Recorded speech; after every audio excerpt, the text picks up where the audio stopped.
માળિયાહાટીનાની શાક માર્કેટના વેપારીઓ તથા દાતાઓના સહયોગથી વરસતા વરસાદમાં ગાય કૂતરાની ભોજન વ્યવસ્થા ગૌ સેવક વિશાલ રાજ અને તેની ટીમે કરી હતી।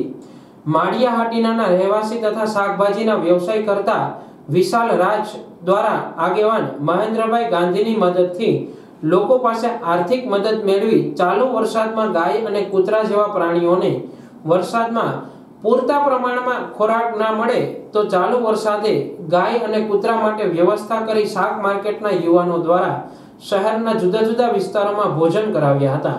આ સિવાય પણ આ યુવાનો દ્વારા કાયમ માટે ઘાયલ અને બીમાર પ્રાણીઓની સેવા તથા દેખભાળ કરવામાં આવે છે, જેમાં એમના પત્નીઓ પણ સિંહ ફાળો હોવાનું વિશાલ રાજે જણાવ્યું હતું।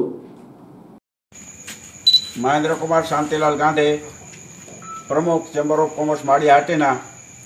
આપણે બધા જાણીએ છીએ કે તાજેતરમાં મેઘરાજાની આપણી પર ખૂબ મહેરબાની હતી અને 17-15 દિવસ થયા, 20 દિવસ થયા અવિરત ચાલુ હોય ત્યારે સ્વાભાવિક રીતે જીવદયાની ગણતરી ગણીએ તો વાછડા, વાછડી, બળદ, નંદી અને ગાયોથી માંડીને કૂતરા, બિલાડીથી માંડી જેટલા જીવો છે એ જીવો બધા મુશ્કેલી મુકાણા કહેતી અને ચારો ન મળતો કે ચણ ન મળતી।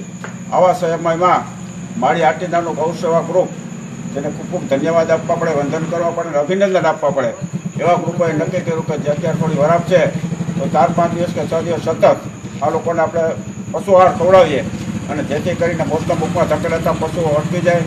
આ મંડળને, આ ગ્રુપને નથી જોતું માન, નથી જોતું સન્માન, નથી જોતો મત, ફક્ત એક જ વાત છે કે આપણે હિન્દુ સનાતન ધર્મ છે ને આપણા બધા જીવન બચાવે આપણી ફરજ છે।